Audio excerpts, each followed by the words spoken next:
Welcome back to our channel Sai Srujana S S. మేమైతే పూరి జగన్నాథ్కి వెళ్తున్నాము. పూరిలోని జగన్నాథుని దర్శించుకోవడానికి వెళ్తున్నాము. లాస్ట్ టైం కాళేశ్వరంకు వెళ్ళాం కదా సరస్వతి పుష్కరాలకు. ఇప్పుడు పూరి జగన్నాథ్కి వెళ్తున్నాము. పూరి జగన్నాథ్ ఒడిస్సాలో ఉంది. ఇది అందరికీ తెలుసు అనుకుంటా. జగన్నాథ్లో చాలా మిస్టరీస్ ఉన్నాయి. అవన్నీ చూడాలని అనుకుంటున్నాము. పూరి జగన్నాథ్ రథయాత్ర ప్రపంచంలోనే ప్రసిద్ధమైనది. హైదరాబాద్ నుండి 7:45 PM బయలుదేరాము. మేము నైట్కి తినడానికి చిత్రాన్నము తయారు చేసుకున్నాము. లైట్గా వాన కురుస్తుంది.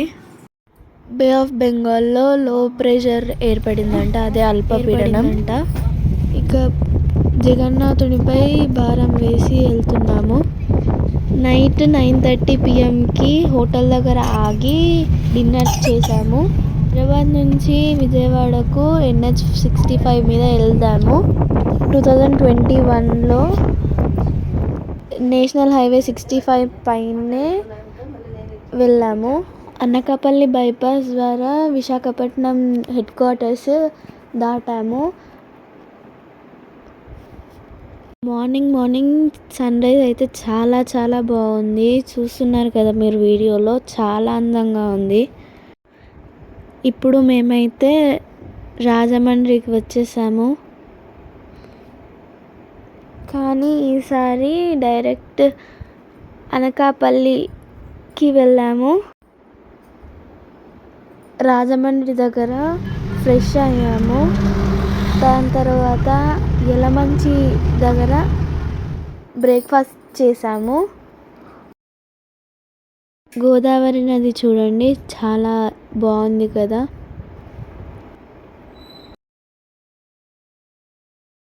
ఇది Kovvur Rajahmundry bridge, Godavari bridge.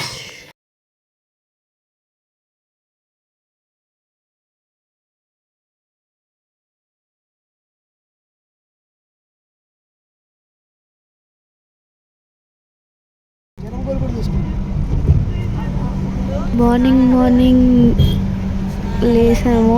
Sun rise అయితే చాలా బాగుంది. పూరి జగన్నాథ్కి వెళ్ళే ముందు ఫస్ట్ అరసవెల్లి సూర్య దేవాలయము శ్రీకాకుళం దగ్గరలో ఉంటుంది. అక్కడ దర్శనం చేసుకోవాలి. ఫస్ట్ ఫ్రెష్ అప్ కావాలి కాబట్టి ఒక హోటల్ దగ్గర ఆగి ఫ్రెష్ అప్ అయ్యాము.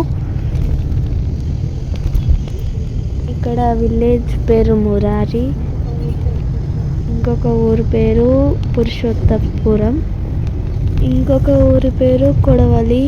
ఇంకా చాలా డిఫరెంట్ టైప్స్ ఆఫ్ నేమ్స్ ఉన్నాయి ఇక్కడ.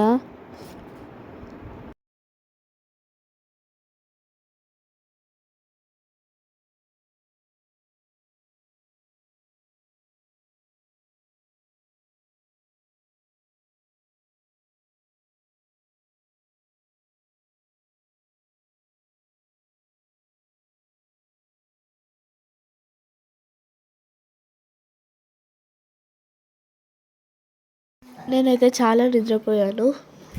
అమ్మ, కొద్దిగా టూర్ గురించి చెప్పవా? ఇప్పుడు మనం ముందు అరసవెల్లికి వెళ్ళాలి. అరసవెల్లి సూర్య దేవాలయం దర్శనం చేసుకున్న తర్వాత పూరి జగన్నాథుని దర్శనానికి వెళ్ళాలి. జగన్నాథుని దర్శనం తర్వాత కోనార్క్ టెంపుల్, కోనార్క్ తర్వాత గిరిజాదేవి టెంపుల్, మధ్యలో లింగరాజ టెంపుల్ అని ఉంది, శివాలయం. అత్యంత పెద్ద టెంపుల్, పురాతనమైన టెంపుల్. వాటిని దర్శించుకొని భువనేశ్వర్ టు హైదరాబాద్. ఈ పుణ్యక్షేత్రాలు చాలా ప్రసిద్ధమైనవి. అవి అద్భుతమైన కట్టడాలు కూడా చూడవచ్చు. కోనార్క్ టెంపుల్ అయితే అత్యద్భుతం. అమ్మ, అన్నవరం టెంపుల్ కొండపైన ఉంది చూడు. ఎస్, అవును, నాకు కనిపిస్తుంది. ఇక్కడ నుంచి మంచిగా కనిపిస్తుంది. పూరి ప్రసాదం గురించి నీకు తెలుసా? మనము రోజుకు 3 పూటలు తింటాం. కదా. కానీ కృష్ణుడు మాత్రం 8 టైమ్స్ తినేవాడట. 8 టైమ్స్ 8 వెరైటీస్ వండి పెట్టేదట యశోదమ్మ.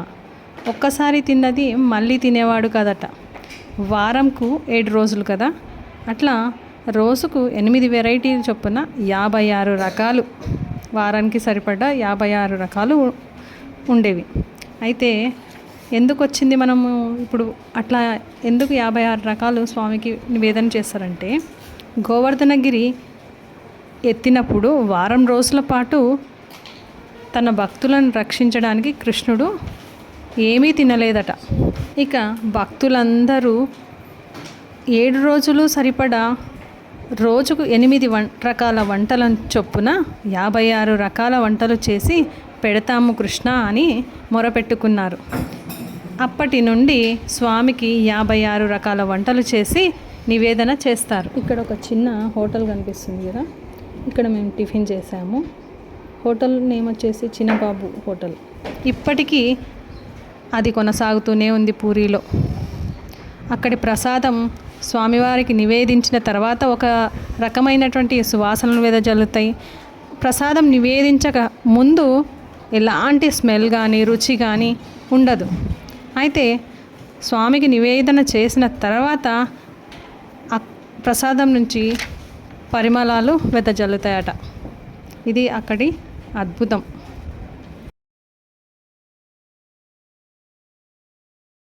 ఇక్కడ అమ్మవారి, లక్ష్మీ అమ్మవారి మన కమాన్ ఉంది, లోపల టెంపుల్ ఉన్నట్టుంది.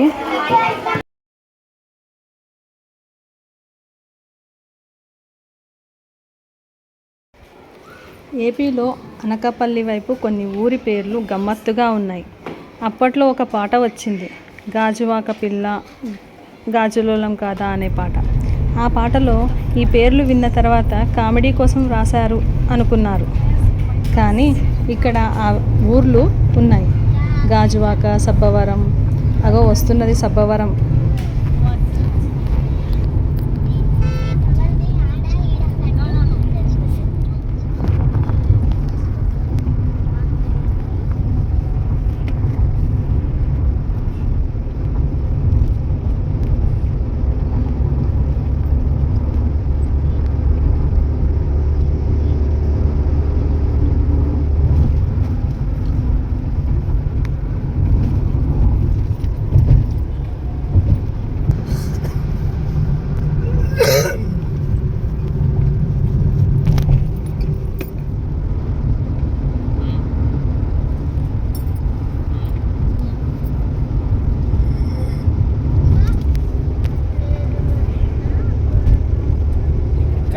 కార్ తెస్తున్నారా?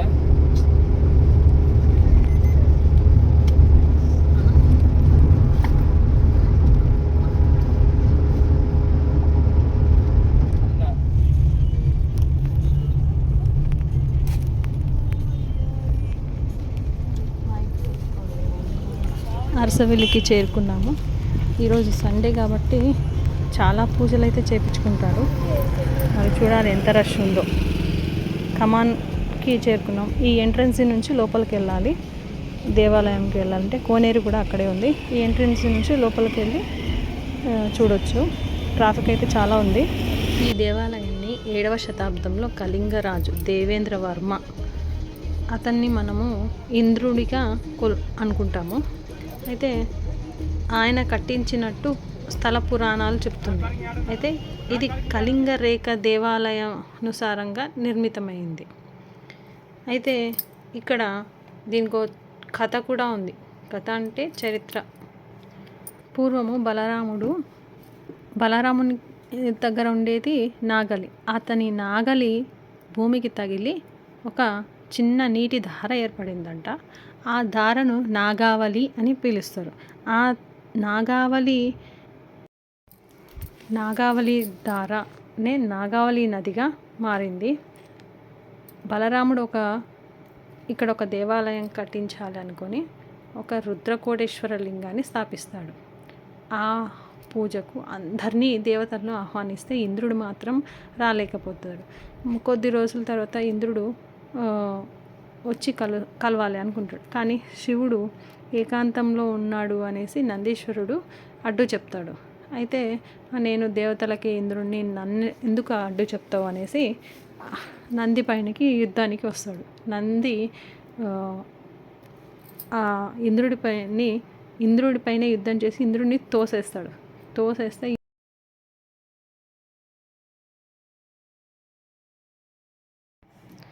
ఇక్కడ పాములు ఆడించే వాళ్ళు ఉన్నారు. పాములు వాళ్ళ దగ్గర ఔషధాలు ఉన్నాయి, చెట్టు వేర్లు, అవి అమ్ముతున్నారు.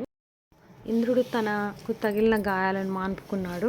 తన శరీరానికి స్వస్తి కలిగింది. ఇక అదేవిధంగా ఇక్కడికి వచ్చిన చాలామంది ఎన్నో రకాల శారీరక బాధలను నయం చేసుకోవడానికి సూర్య భగవానుని ప్రార్థన చేస్తారు. అక్కడి నుంచి మనం కూర్మపురానికి వచ్చినాము. ఇక్కడ ఇదే కూర్మపురము. ఇక్కడ కూర్మావతారంలో వెలిసినటువంటి శ్రీ మహావిష్ణువు ఉన్నారు. ఇది అత్యంత ప్రాచీనమైన టెంపుల్. లోపల చూసే అద్భుతమైన కోనేరు ఉంది. అత్యంత అద్భుతంగా శిల్పకళ అయితే చాలా చాలా బాగుంది. ఇక్కడికి ఆదిశంకరాచార్యులు, శ్రీరాముని కొడుకులైనటువంటి లవకుశులు, కృష్ణుడు, పాండవులు అందరూ ఈ దేవాలయాన్ని దర్శించిన వారే ఉన్నారు. ఆ కాలంలో శైవ మతం గొప్పదని, వైష్ణవ మతం గొప్పదని ప్రచారంలో ఉండేది. అలాంటి టైంలో శైవ మతము ఎక్కువగా ప్రబలి ఉండేది. అయితే ఇక్కడికి రామానుజాచార్యులు వచ్చినప్పుడు ఇక్కడ ఉన్నటువంటి ప్రజలు ఇక్కడ స్వామి శివరూపము అనేసి అన్నారు. అయితే అంటే ఇంకొంతమంది వైష్ణవ సాంప్రదాయం కలిగిన క్షేత్రము అని అన్నారు. అయితే ఇక్కడ శైవ మతానికి సంబంధించిన గుర్తులు, వైష్ణవ మతానికి సంబంధించిన గుర్తులు ఆలయంలో పెట్టి మరుసటి రోజు చూద్దాం స్వామివారు ఏది తీసుకుంటారు అనేసి అన్నారు రామానుజాచార్యులు. అదేవిధంగా శంకుచక్రాలు, శూలము, డమరుకము పెట్టారు.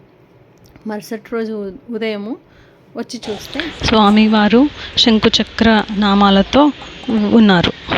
ఇక్కడ కోనేరు ఉంది, చాలా పెద్దగా ఉంది, చెరువులాగా. రండి చూద్దాం. క్షీరోదన్మత్ప్రదేశే శుచిమణి విలసత్సైకితే మౌక్తికానాం మాలాన్ క్లుప్తా సరస్తస్ఫటికనిభైర్మౌక్తికైర్మండితాంగః శుభ్రైరభ్రైరదభ్రైరుపరి విరచితైర్ముక్తపీయూషవర్షై ఆనందీనా పునీయ యాదరిణీ నలినా గదశంఖపాణిర్ముకుంద.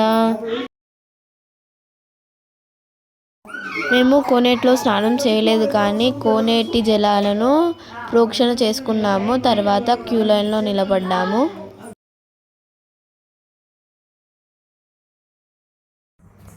అనన్యాన్ చింతయాంతో మాం యే జనా పర్యుపాసతే ఏషాం నిత్యాభియుక్తానాం యోగక్షేమం వహామ్యహం. దర్శనాలు అయిపోయాక ఆ గుడి ఆవరణలో కూర్చున్నాము. ఇక్కడైతే ఉత్సవ విగ్రహాలకు ఊరేగింపులు చేస్తారు కదా, ఆ వాహనాలు అయితే ఇక్కడ ఉన్నాయి. ఎంత బాగున్నాయో. మనము వాహన సేవ చేసేటప్పుడు అయితే మనం ఎంతో దూరం నుంచి చూడగలుగుతాం కదా. ఇదిగోండి చూడండి, ఉత్సవ విగ్రహాలను ఊరేగించేటటువంటి వాహన సేవలు. ఇది హనుమత్ వాహనము, మయూర వాహనము, గరుడ వాహనము, ఆదిశేష వాహనము, అశ్వవాహనము, ఊంజాల సేవ. స్వామివారులను ఇక్కడే కూర్చోబెట్టి ఆ వాహనాలపైన అలంకరణ చేస్తారు. మనం మామూలుగా అయితే ఆ టైంలో అసలు చూడడానికి ఎంతో కష్టపడాలి. ఇప్పుడు ఎంత బాగా మనకు కనిపిస్తుందో. ఉంజాల సేవ, ఉయ్యాల. ఇదిగోండి, ఇవన్నీ రథపీఠాలు. ఇదిగోండి చూడండి, ఆలయ అద్భుతంగా శిల్పకళ ఉంది. చూడు,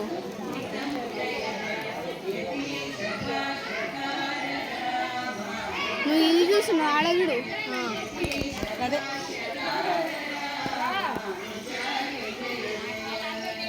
ఇవన్నీ ఈ విష్ణుమూర్తి అవతారా.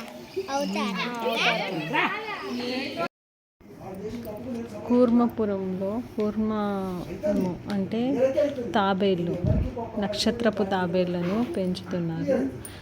ఈ నక్షత్రపు తాబేళ్ళను పెంచడం అనేది చాలా అరుదుగా ఉంటాయట, కానీ ఇక్కడ అవే ఉన్నాయి. మొత్తం నక్షత్రపు తాబేళ్లను పెంచారు. బయట అయితే సంగీత కచేరీ జరుగుతుంది, అద్భుతంగా పాడుతున్నారు. మేము లోపల వచ్చేసి ఈ కూర్మాలను చూస్తున్నాం. నక్షత్రపు తాబేలు.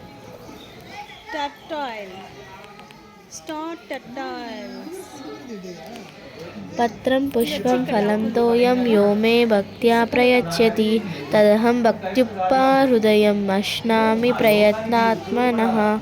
ఒక పత్రము కానీ, ఒక పువ్వు కానీ, లేదా ఒక పొట్టు నీరు కానీ భక్తి భావంతో సమర్పిస్తే చాలు, నేను సంతృప్తి చెందుతాను అని ఈ తాబేళ్ళు చూస్తున్నాయి. బయలుదేరాం పూరి జగన్నాథుని చూడడానికి. ఇక్కడ చూడండి ఎంత పెద్ద చాలా పెద్ద విగ్రహం ఉంది. ఫ్లైఓవర్ పైనే అంత ఎత్తుగా కనిపిస్తుంది. అమ్మ తల మీద ఎడంచి పెట్టి పట్టుకున్నారు. తెల్లవారుజామున కూర్చున్న వ్యక్తి రాత్రి 8 గంటలకు లేచి అమ్మ మోక్షం పొందింది. రాత్రి అంతా ప్రయాణం చేసినాము. తెల్లవారుజామున 4 గంటల వరకు పూరికి చేరుకున్నాము. ఇదిగోండి పూరి క్షేత్రము. నాకైతే అయోధ్యలాగానే కనిపిస్తుంది ఈ విశాలమైన రోడ్డు. మేము ఇక్కడికి చేరుకునే వరకు తెల్లవారుజామున కావడం వల్ల రోడ్లన్నీ ఖాళీగా ఉన్నాయి. ఇక పొద్దు పొడిచే కొద్దీ వ్యాపారస్తులు అందరూ రోడ్లపైకి వచ్చేసారు. షాపులకు మార్నింగ్ పూజ చేయడము, ఇక అన్నీ ఆటోస్ వెహికల్స్ అన్నీ రోడ్ పైకి వచ్చి ఆగినాయి. జనాభా మొత్తం దర్శనాలకు ఆటో రిక్షాలు, కార్లతో రోడ్లన్నీ రద్దీ అయిపోయాయి. ఇక్కడ ఎర్లీ మార్నింగ్ సన్ రైజ్ చాలా బాగుంటుందని మేము బీచ్కి వెళ్ళాము, కానీ అక్కడ పార్కింగ్ ప్లేస్ అంత చీకట్లో ఉంచొద్దు అని అన్నారు. అందుకని మళ్ళీ రిటర్న్ అయ్యి పార్కింగ్ కోసం వచ్చాము. పార్కింగ్ చేసిన తర్వాత మళ్ళీ బీచ్కి వెళ్ళాలి. మేము పార్కింగ్ చేసాము. పార్కింగ్ చేసిన తర్వాత డాడీ తలనీలాలు ఇవ్వడం కోసము కళ్యాణకట్ట కోసం బయలుదేరాము. ఇక్కడ 5 తీర్థాలు ఉంటాయి, 5 పుష్కరిణులు అని కూడా అంటారు. ఇదిగో కనబడుతున్న శిఖరమే మన పూరి జగన్నాథుడి ఆలయము. దూరం నుంచి చూస్తే మామూలు గోపురం లాగా కనిపిస్తుంది, కానీ దగ్గరికి వెళ్ళి చూస్తే కనిపిస్తుంది ప్రతి ఒక్క లైన్ అద్భుతంగా చెక్కింది. చిన్న చిన్న మలుపులతో చెక్కిండ్రు. అంత రాతిని ఆ విధంగా ఎట్లా చెక్కారో అసలు. అంత ఎత్తుకి ఎక్కి జెండాను మారుస్తారు ప్రతిరోజు, కానీ చాలా అద్భుతంగా ఉంటుంది. బాగుంది టెంపుల్ అయితే.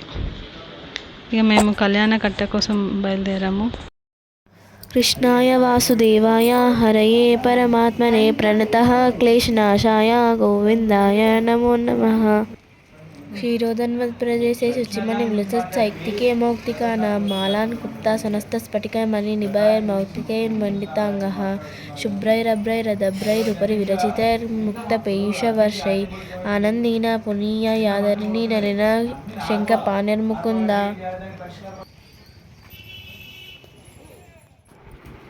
నరేంద్ర పుష్కరిణి దగ్గర ఉన్నటువంటి కళ్యాణకట్టకు చేరుకున్నాము. ఈ నదీ తీర్థం పేరు నరేంద్ర తీర్థము. ఈ కోనేరులో ఒక టెంపుల్ కూడా ఉంది, శివాలయం అనుకుంటా. బాగుంది. హంసలు ఉన్నాయి ఇందులో. ఇక్కడ తలనీలాలు తీసుకునే వాళ్ళుగా ఫోన్ నెంబర్ ఇచ్చిండ్రు, ఈ నెంబర్కి కాల్ చేయమని ఇక్కడ బోర్డు పెట్టుకున్నారు. కానీ మన దగ్గరేమో పెద్ద మండపమే ఉంటుంది, కానీ ఇక్కడ అట్లా లేదు, చిన్నగా ఉంది. మరి నార్త్ సైడు టెంపుల్స్ దగ్గర ఎక్కువగా తలనీలాలు అయితే ఇచ్చే ఆచారం అయితే లేదు. ఇక్కడ పిండ ప్రదానాలు బాగా ఎక్కువ చేస్తారు.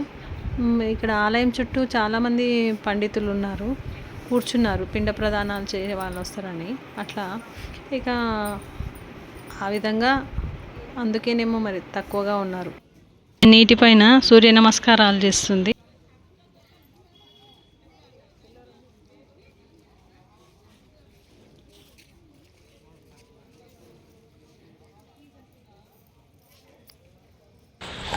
పూరి జగన్నాథ దర్శనం తర్వాత కోనార్క్ టెంపుల్కి బయలుదేరాము. కోనార్క్ టెంపుల్ సూర్య దేవాలయము వచ్చేసాం. టెంపుల్ ఎంట్రన్స్ ముందు పార్కింగ్ ఉంది. ఇదంతా పచ్చగా గార్డెన్ లాగా చేశారు.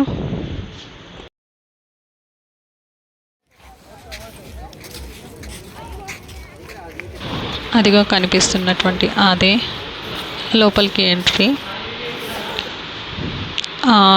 తర్వాత ఇంకా లోపల అద్భుతమైన కట్టడాలు ఇంకా ఉన్నాయి.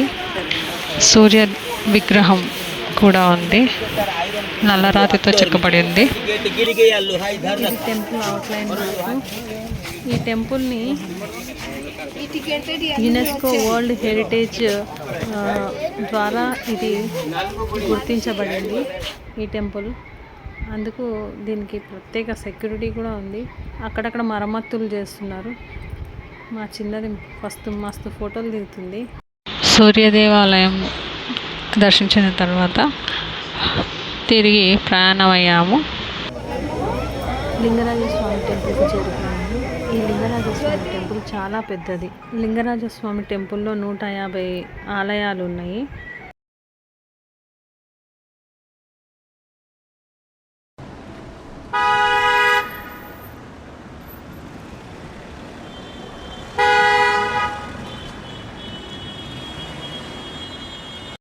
Let's go to Girija Devi temple in Jajpur. अविद्यानामन्तस्तिमिरमिहिरद्वीपनगरी जडानां चैतन्यस्तबकमकरन्दश्रुतिचरी दरिद्राणां चिन्तामणिगुणनिकजन्मजलदौ निमग्नानां दंश्रामुररिपुवराहस्य भवति शरज्योत्स्ना शुद्धां शशियुतजटाजूटमकुटां वरत्रसत्राणां स्फटिककुटिकपुस्तककरां सकृन्नत्वा नत्वा कथमिव सतां सन्निधत्ते मधुक्षीरद्राक्षा मधुरीनः कनितयः.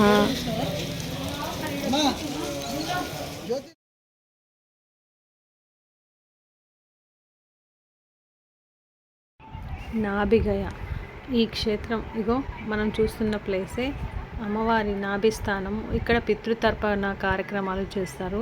ఇగో దానికి ముందు ఇక్కడ భూగర్భంలో శివాలయం. ఇది వైద్యనాథుని ఆలయం. నాభిగయ క్షేత్రానికి ఎదురుగా ఉంటుంది. ఇక్కడ ఈ రావి చెట్టుకు ఎర్రని వస్త్రము గాజులు కడితే కోరిన కోరికలు తీరుతాయని చెప్తారు. ఈ క్షేత్రంలో ఇది ఆ చెట్టు నుంచి కొంచెం ముందుకు వస్తే ఇక్కడ కోటి లింగాల స్థలం అనమాట. ఇక్కడ ఎన్నో రకాల శివలింగాలను ప్రతిష్ఠించిండ్రు. 1,000,000 లింగాలకు పైనే ఉన్నాయి అనుకుంటా. ఇక అక్కడి నుంచి బయలుదేరాము.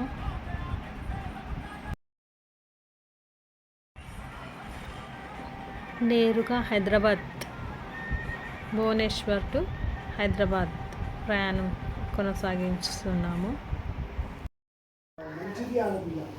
अविद्यानामन्तस्तिमिरमिहिरद्वीपनगरी जडानां चैतन्यस्तबकमकरन्दश्रुतिचरी जडानां चैतन्यस्तबकमकरन्दश्रुतिचरी दरिद्राणां चिन्तामणिगुणनिकजन्मजलदौ निमग्नानां दंश्रामुररिपु वराहस्य भवति.